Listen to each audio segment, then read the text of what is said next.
Hi friends, എല്ലാ കൂട്ടുകാർക്കും ഡിയുടെ പുതിയ വീഡിയോയിലേക്ക് സ്വാഗതം. അപ്പോൾ ഫ്രണ്ട്സ്, നമ്മൾ ഇന്നൊരു ഫോൺ സ്റ്റാൻഡ് ഉണ്ടാക്കാൻ പോകുന്നത്. നിങ്ങളിപ്പോൾ സ്ക്രീനിൽ കണ്ടുകൊണ്ടിരിക്കുന്ന പോലത്തെ ഒരു ഫോൺ സ്റ്റാൻഡ്, അതും PVC പൈപ്പിൽ നിന്നാണ് നമ്മൾ ഇത് ഉണ്ടാക്കുന്നത്. അപ്പോൾ അത് നമുക്ക് എങ്ങനെയാണെന്ന് നോക്കാം. അതിനു മുമ്പ് നിങ്ങൾ എൻ്റെ ചാനൽ ആദ്യമായി കാണുന്നെങ്കിൽ സബ്സ്ക്രൈബ് ചെയ്യുക, കൂടാതെ അടുത്ത് തന്ന ബെല്ലേക്കും തന്നെ വിളിക്കുക. അപ്പോൾ നമുക്ക് നേരെ വീഡിയോയിലേക്ക് കിടക്കാം.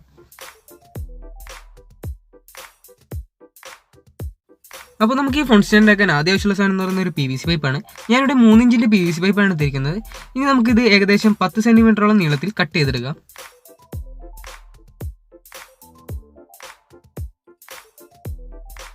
നമ്മളിപ്പോൾ PVC പൈപ്പ് കറക്റ്റായിട്ട് കട്ട് ചെയ്ത് കഴിഞ്ഞിട്ടുണ്ട്. ഇനി വീഡിയോ കാണുന്ന പോലെ PVC പൈപ്പ് നേരെ പിടിച്ചതിന് ശേഷം നീളത്തിൽ ഒന്നും കൂടെ കട്ട് ചെയ്തെടുക്കാം.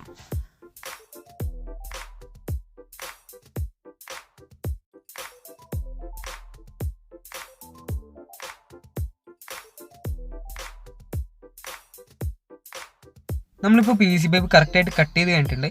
ഇനി നമുക്ക് PVC പൈപ്പ് 2 സൈഡേക്കും പിടിച്ച് വലിച്ച് നന്നായിട്ട് നിവർത്തി കൊടുക്കാം. അപ്പോൾ പെട്ടെന്ന് നിവർന്ന് കിട്ടാനായിട്ട് ലൈറ്റർ വെച്ച് PVC പൈപ്പ് ചൂടാക്കി കൊടുക്കാം. ചൂടാക്കിയതിന് ശേഷം പരമാവധി എത്ര നമുക്ക് നിവർത്താൻ പറ്റുമോ അതുപോലെ നിവർത്തി കൊടുക്കാം.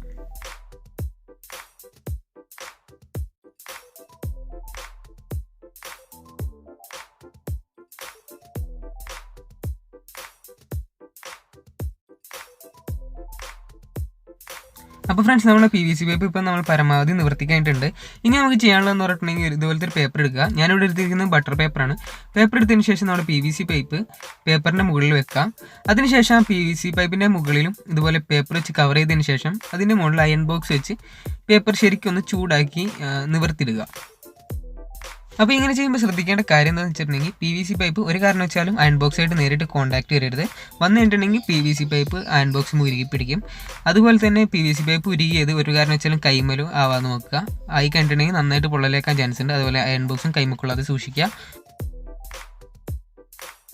അപ്പോൾ ഫ്രണ്ട്സ്, നമ്മുടെ PVC പൈപ്പ് ഇപ്പോൾ നന്നായിട്ട് ചൂടായിട്ടുണ്ട്. ഇനി നമുക്ക് അയൺ ബോക്സ് മാറ്റാം. മാറ്റി ഉടനെ തന്നെ എന്തെങ്കിലും വെയിറ്റ് ഉള്ള അതുപോലെ തന്നെ വളവൊന്നും ഇല്ലാത്ത എന്തെങ്കിലും സാധനം എടുത്തിട്ട് ഈ PVC പൈപ്പിൻ്റെ മുകളിൽ വെക്കാം. ഇങ്ങനെ വെക്കണം എന്തിനാന്ന് വെച്ചിട്ടുണ്ടെങ്കിൽ നമ്മളിപ്പോൾ ചൂടാക്കിയ PVC പൈപ്പ് പിന്നെയും വളഞ്ഞു പോകാനുള്ള ചാൻസ് ഉണ്ട്. അപ്പോൾ ഇങ്ങനെ വെയിറ്റുള്ള സാധനം അതിൻ്റെ മുകളിൽ വെക്കുമ്പോൾ നമുക്കത് സ്ട്രെയിറ്റ് ആയിട്ട് പരന്ന് തന്നെ കിട്ടും. അതിന് വേണ്ടിയിട്ടാണ് നമ്മളിപ്പോൾ വെയിറ്റുള്ള സാധനം വെക്കുന്നത്. അപ്പോൾ നമുക്കിപ്പോൾ ഒരു സൈഡ് കറക്റ്റായിട്ട് സ്ട്രെയിറ്റ് ആയിട്ട് കിട്ടിയിട്ടുണ്ട്. അപ്പോൾ ഇനി നമുക്ക് ബാക്കിയുള്ള ഭാഗം ഇതുപോലെ തന്നെ ചൂടാക്കി സ്ട്രെയിറ്റ് ആക്കി എടുക്കാം.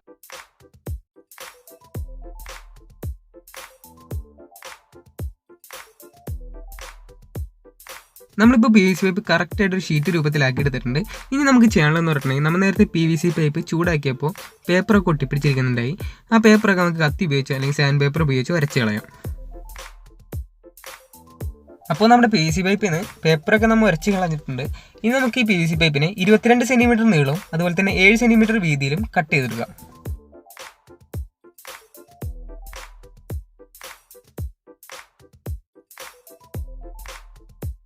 അപ്പോൾ നമ്മുടെ PVC ഷീറ്റ് നമ്മൾ കറക്റ്റായിട്ട് കട്ട് ചെയ്തെടുത്തിട്ടുണ്ട്. ഇനി PVC ഷീറ്റിൻ്റെ മേലെ വീഡിയോ കാണുന്ന പോലത്തെ ലൈനുകൾ മാർക്ക് ചെയ്യാം. അപ്പോൾ നമ്മൾ മാർക്ക് ചെയ്ത ഷീറ്റിൽ നിന്ന് ആവശ്യമില്ലാത്ത ഭാഗങ്ങൾ നമുക്ക് കട്ട് ചെയ്ത് മാറ്റാം.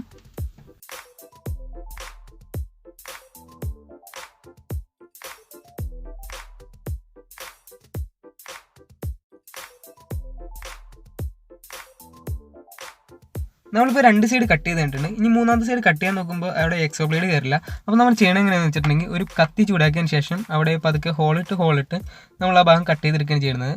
അപ്പോൾ നമുക്ക് അങ്ങനെ അത് കട്ട് ചെയ്തെടുക്കാം.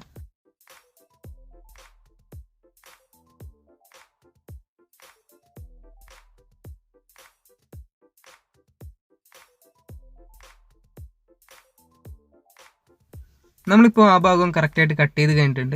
ഇനി നമുക്ക് ചെയ്യാനുള്ളതെന്ന് പറഞ്ഞിട്ടുണ്ടെങ്കിൽ ഒരു സാൻഡ് പേപ്പർ ഇട്ട് ആ കട്ട് ചെയ്ത ഭാഗമൊക്കെ ഒന്ന് സ്മൂത്താക്കി കൊടുക്കാം. എല്ലാ ഭാഗവും ഇപ്പോൾ സ്മൂത്ത് ആയിട്ടുണ്ട്. ഇനി നമുക്ക് ചെയ്യാനുള്ളതെന്ന് പറഞ്ഞിട്ടുണ്ടെങ്കിൽ ഇതുപോലത്തെ ഒരു ബാറ്ററി എടുക്കാം. ബാറ്ററി എടുത്തതിന് ശേഷം ഫ്ലെക്സ് ക്യൂക്ക് ഉപയോഗിച്ച് വീഡിയോ കാണുന്ന പോലെ ഒരറ്റത്തായിട്ട് ഒട്ടിച്ചു കൊടുക്കാം. ഒട്ടിക്കുമ്പോൾ ശ്രദ്ധിക്കേണ്ടതെന്ന് പറഞ്ഞിട്ടുണ്ടെങ്കിൽ നന്നായിട്ട് ഒട്ടിക്കരുത്, ചെറുതായിട്ടൊന്ന് ഒട്ടിച്ചാൽ മതി. കാരണം നമുക്ക് ഈ ബാറ്ററി തിരിച്ച് ഊരിയെടുക്കേണ്ടതാണ്. അപ്പോൾ അതിനനുസരിച്ച് നമുക്ക് ഒട്ടിച്ചെടുക്കാം. ഒട്ടിച്ചതിന് ശേഷം വീഡിയോ കാണുന്ന പോലെ ആ ഭാഗം ലൈറ്റർ ഉപയോഗിച്ചൊന്ന് ചൂടാക്കി എടുക്കാം. നന്നായി ചൂടായതിനു ശേഷം വീഡിയോ കാണുന്ന പോലെ ബാറ്ററി ഉപയോഗിച്ച് PVC ഷീറ്റ് നന്നായിട്ട് റോൾ ചെയ്തെടുക്കാം. നമ്മളിപ്പോൾ റോൾ ചെയ്ത് വെച്ച PVC ഷീറ്റ് സെറ്റായി കഴിയുമ്പോൾ ബാറ്ററി ആ റോളിൻ്റെ ഉള്ളിൽ നിന്ന് ഊരിയെടുക്കാം. ഇനി ഇതുപോലെ തന്നെ അപ്പുറത്തെ സൈഡ് നമുക്ക് റോൾ ചെയ്തെടുക്കാം.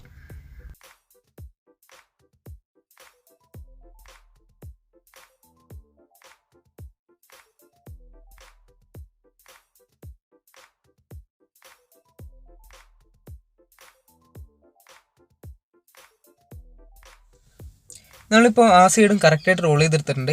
ഇനി നമ്മൾ നേരത്തെ എടുത്ത ബാറ്ററി ആ 2 ഹോളിൻ്റെ നടുക്കായിട്ട് കയറ്റി വെച്ച് കൊടുക്കാം. ഒരു കാരണം വെച്ചാൽ ഒട്ടിക്കരുത്, നമുക്കത് തിരിച്ച് ഊരിയെടുക്കേണ്ടതാണ്. അപ്പോൾ വെറുതെ ഒന്ന് കയറ്റി വെച്ച് കൊടുക്കാം. ഇനി നമ്മൾ നേരത്തെ മാർക്ക് ചെയ്ത് വെച്ച ഭാഗം ലൈറ്റ് വെച്ച് ചൂടാക്കിയതിന് ശേഷം സ്ക്രൂ ഡ്രൈവറോ അല്ലെങ്കിൽ സ്കെയിലോ വെച്ചിട്ട് വീഡിയോ കാണുന്ന പോലെ മടക്കിയെടുക്കാം.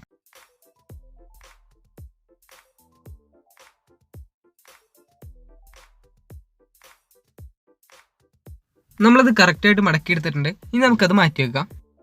ഇനി നമ്മൾ ആദ്യം ഉണ്ടാക്കിയ പോലത്തെ ഒരു PVC ഷീറ്റും കൂടെ ഉണ്ടാക്കിയെടുക്കാം. ഇതിൻ്റെ സൈസ് എന്ന് പറയുന്നത് 13 സെൻറ്റിമീറ്റർ നീളവും അതുപോലെ തന്നെ 7 സെൻറ്റിമീറ്റർ വീതിയാണ്.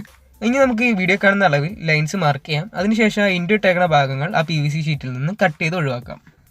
നമ്മളിപ്പോൾ ഷീറ്റ് നേരത്തെ കാണിച്ച അളവിൽ കട്ട് ചെയ്തെടുത്തിട്ടുണ്ട്. ഇനി നമുക്ക് മടക്കേണ്ട കുറച്ച് ഭാഗങ്ങളുണ്ട്, ആ ഭാഗങ്ങളൊക്കെ മാർക്ക് ചെയ്തെടുക്കാം.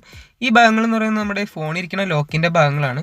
അപ്പോൾ നിങ്ങളുടെ ഫോണിൻ്റെ സൈസ് അനുസരിച്ച്, തിക്നെസ് അനുസരിച്ച് ഈ ഭാഗങ്ങളുടെ വലിപ്പം കൂട്ടുകയോ കുറയ്ക്കുകയൊക്കെ ചെയ്യുക. ഇനി നമ്മുടെ PVC ഷീറ്റിൻ്റെ വീഡിയോ കാണുന്ന ഭാഗം നമുക്ക് കറക്റ്റായിട്ട് റോൾ ചെയ്തെടുക്കാം.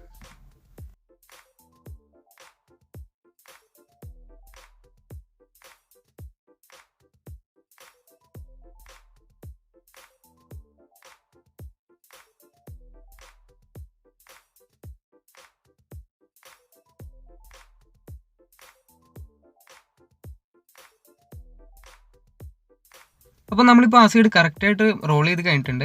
ഇനി നമ്മൾ നേരത്തെ മടക്കാൻ വേണ്ടി കുറച്ച് ഭാഗം മാർക്ക് ചെയ്ത് വെച്ചിരുന്നു. ആ ഭാഗം നമുക്ക് ലൈറ്റർ ഉപയോഗിച്ച് ചൂടാക്കിയതിന് ശേഷം റോൾ ചെയ്തതിൻ്റെ ഓപ്പോസിറ്റ് സൈഡിലേക്ക് വീഡിയോ കാണുന്ന പോലെ ഒരു സ്കെയിൽ ഉപയോഗിച്ച് മടക്കി കൊടുക്കാം.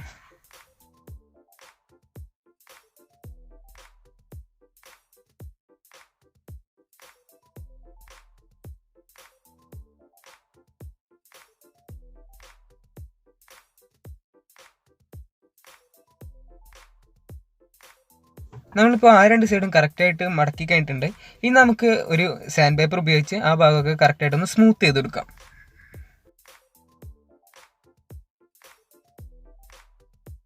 ഇനി നമ്മൾ ആദ്യം മാറ്റി വെച്ചിരുന്ന PVC ഷീറ്റിൻ്റെ നടുക്കായിട്ടൊരു ഹോൾ ഇട്ട് കൊടുക്കണം.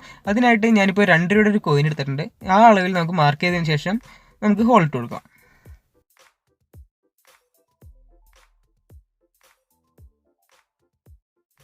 അപ്പോൾ നമ്മൾ നേരത്തെ ചെയ്ത പോലെ കത്തി ചൂടാക്കിയതിന് ശേഷം ആ ഭാഗത്ത് നമുക്ക് ഹോൾ ഉണ്ടാക്കിയെടുക്കാം.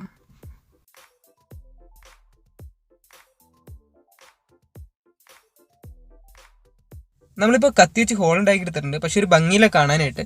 അപ്പോൾ ഇനി നമുക്ക് ചെയ്യാനുള്ള പണി എന്ന് പറഞ്ഞിട്ടുണ്ടെങ്കിൽ ഒരു പേനയോ അല്ലെങ്കിൽ അതുപോലത്തെ എന്തെങ്കിലും റൗണ്ടുള്ള സാധനം എടുത്തതിന് ശേഷം വീഡിയോ കാണുന്ന പോലെ ഒരു സാൻഡ് പേപ്പർ അതിൽ ഒട്ടിച്ച് വെക്കാം. ഒട്ടിച്ചതിന് ശേഷം നമുക്ക് ആ സാൻഡ് പേപ്പർ ഉപയോഗിച്ച് നമ്മൾ നേരത്തെ ഇട്ട ഹോള് ഉരച്ച് നല്ല റൗണ്ട് ഷേപ്പിലാക്കിയെടുക്കാം.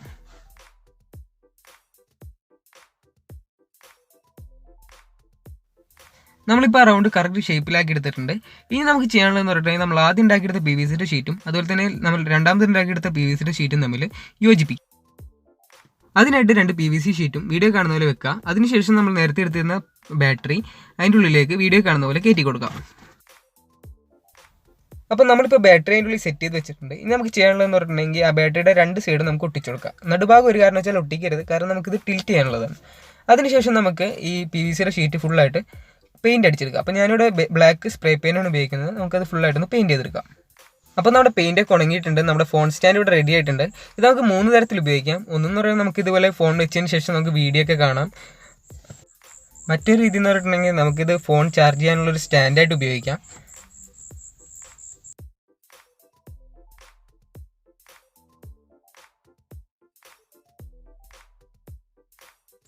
അതുപോലെ തന്നെ ഈ വീഡിയോ കാണുന്ന പോലെ സ്റ്റാൻഡ് മുകളിലേക്ക് പൊക്കിയൊക്കെ ആണെങ്കിൽ നമുക്ക് ചെറിയ രീതിയിലൊരു ട്രൈപ്പോഡായിട്ടും ഇത് യൂസ് ചെയ്യാൻ പറ്റും. അതുപോലെ തന്നെ നമുക്ക് വീഡിയോ കാണാൻ സാധിക്കും. അപ്പോൾ ഫ്രണ്ട്സ്, ഇത്രയുള്ള ഇന്നത്തെ വീഡിയോ. അപ്പോൾ നമ്മുടെ ട്രൈപ്പോഡ് എങ്ങനെയുണ്ട്? അടിപൊളിയല്ലേ? നല്ല ഭംഗിയുണ്ട് കാണാൻ, അതുപോലെ തന്നെ നല്ല യൂസ്ഫുൾ ആണ്. അപ്പോൾ നിങ്ങൾക്ക് എന്താ തോന്നുന്നത് വെച്ചാൽ നിങ്ങൾ താഴെ കമൻറ്റ് ചെയ്യുക. അതുപോലെ തന്നെ നിങ്ങൾക്ക് വീഡിയോ ഇഷ്ടപ്പെട്ടെങ്കിൽ ലൈക്ക് ചെയ്യുക, ഷെയർ ചെയ്യുക, സബ്സ്ക്രൈബ് ചെയ്യുക, കൂടാതെ അടുത്ത് തന്ന ബെല്ലൈക്കൺ എനേബിൾ ചെയ്യുക. അതുപോലെ തന്നെ നിങ്ങൾക്ക് ഈ വീഡിയോ പറ്റി എന്തെങ്കിലും സംശയം കാര്യങ്ങളൊക്കെ ഉണ്ടെങ്കിൽ താഴെ കമൻറ്റായിട്ട് രേഖപ്പെടുത്താം. അപ്പോൾ അടുത്ത വീഡിയോ കാണുന്ന പ്രതീക്ഷയിൽ it's me Shahir signing off.